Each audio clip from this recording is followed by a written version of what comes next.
Shalom saudara-saudara, jumpa lagi di dalam Renungan Harian AKBP Maranatha Rawalumbu, Resort Rawalumbu, hari Rabu 12 Agustus 2020. Sebelum kita dengarkan firman Tuhan, mari kita satukan hati kita. Damai sejahtera dan kasih karunia dari Allah Bapa dan anaknya Tuhan Yesus Kristus menyertai kamu sekalian. Amin. Saudara-saudara, firman Tuhan hari ini dari Injil Yohanes pasal 6 ayat 20, demikian dikatakan firman Tuhan. Yesus berjalan di atas air. Tetapi ia berkata kepada mereka, "Aku ini, jangan takut." Demikian firman Tuhan. Saudara-saudara, Yesus menyingkir ke gunung karena ada kesalahpahaman, ada semangat yang tidak sesuai dengan kehendak Tuhan di antara pendengar-pendengar pengajaran Yesus. Mereka yang telah diberikan roti, mereka salah paham tentang Yesus itu.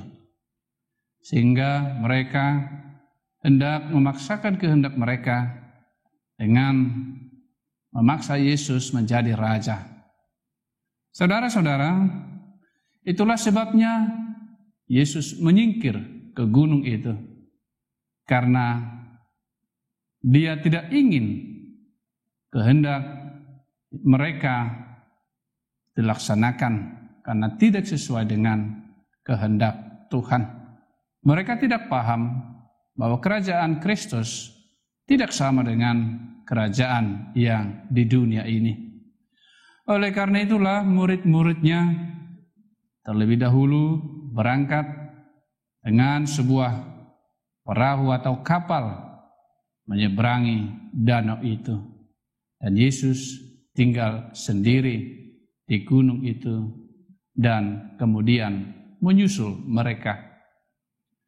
Angin pada masa itu bergelora kencang. Dan disitulah Yesus datang berjalan di dalam kuasanya, berjalan di atas air. Kebiasaan atau hukum alam takluk oleh kuasa Tuhan. Saudara-saudara, dapat kita lihat di sini bagaimana murid-murid Tuhan Yesus ketakutan. Bagaimana murid-murid Tuhan Yesus tidak mengenal guru mereka yang setiap hari mengajar mereka, yang setiap hari bersama-sama dengan mereka. Tetapi pada waktu itu mereka tidak mengenal Tuhan atau tidak mengenal Yesus, sehingga mereka ketakutan. Di teks yang lain, di dalam Matius dan Markus bahkan dikatakan mereka sangat ketakutan. Mereka takut bahwa yang sedang berjalan di atas air itu adalah hantu. Mereka tidak memahami bahwa kuasa Tuhan mengatasi segala sesuatu, mengatasi hukum alam, mengatasi segala kuasa di dunia ini. Dan disinilah Yesus menyatakan, jangan takut. Aku ini. Jangan takut, dikatakan Tuhan Yesus kepada mereka. Dan mereka kemudian menerima ataupun tidak takut ketika Yesus menyatakan bahwa itu adalah dirinya. Dan kemudian murid-murid itu menaikkan Yesus ke perahu itu. Saudara-saudara, di dalam hidup kita ini sering atau bisa saja terjadi yaitu suatu musibah atau masalah. Di sini murid-murid berjalan ataupun di dalam perjalanan pada waktu gelap, ditambah lagi yaitu angin yang kencang membuat mereka ketakutan di dalam keadaan itu. Begitu juga kita di dalam keadaan kita sehari-hari.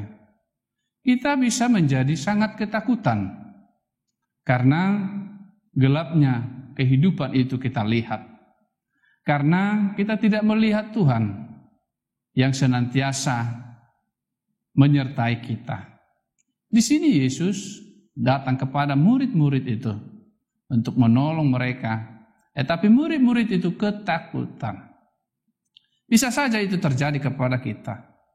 Ketika Tuhan sedang mengulurkan tangannya, sedang menghendaki kita untuk bersyukur kepadanya, kita takut. Ketika Tuhan menyerahkan ataupun memberikan yaitu pertolongan, bisa saja kita tidak mau menanggapinya dengan benar. Tuhan Yesus sudah mengatakan, datanglah kepadaku, hai kamu yang letih lesu dan berbeban berat. Dia sudah katakan itu kepada kita. Dia akan memberikan kelegaan di dalam hidup kita ini. Itu adalah janji. Tetapi bisa saja seperti murid-murid itu kita malah semakin ketakutan. Itu bukan dia bisa kita katakan. Itu adalah sesuatu yang menakutkan. Makanya mereka ketakutan ketika melihat sesuatu yang di luar akal budi mereka. Mereka belum memahami dan mengenali Tuhan dengan sesungguhnya. Kita harus percaya Tuhan itu sanggup. Tuhan itu maha kuasa. Tuhan itu maha pemurah. Tuhan itu sungguh baik. Kasih karunia-Nya selalu baru setiap hari. Dia senantiasa mengulurkan tangannya. Dia senantiasa menantikan kita. Dia senantiasa mengharapkan kita berseru-seru kepadanya. Jangan berseru-seru kepada yang lain. Jangan takut kepada yang lain. Itulah di dalam titah yang pertama dikatakan kita harus lebih kasih, lebih takut. Yaitu akulah Tuhan Allahmu, seru Tuhan kita. Tidak boleh ada Allah lain kecuali aku. Ini pegangan di dalam hidup kita. Tidak ada yang mustahil bagi Tuhan. Tetapi terkadang akal budi kita tidak sanggup menerima segala pertolongan Tuhan di dalam hidup kita.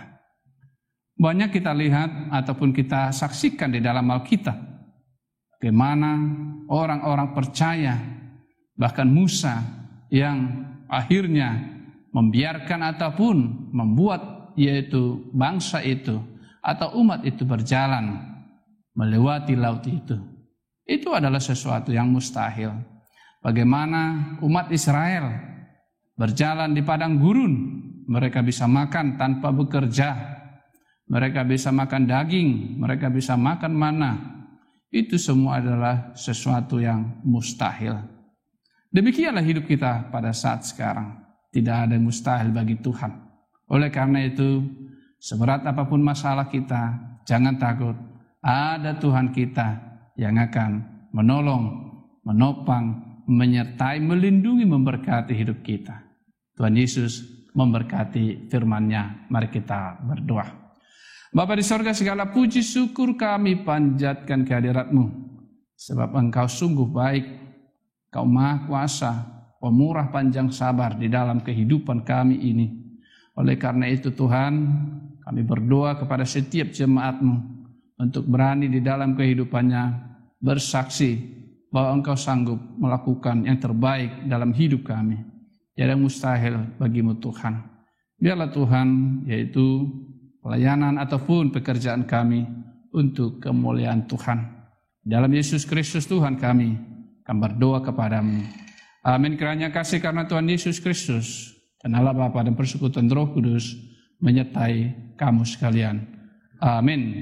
Shalom buat kita semua. Semoga firman Tuhan pada hari ini menguatkan saudara-saudara semua. Tuhan Yesus memberkati firman-Nya. Amin.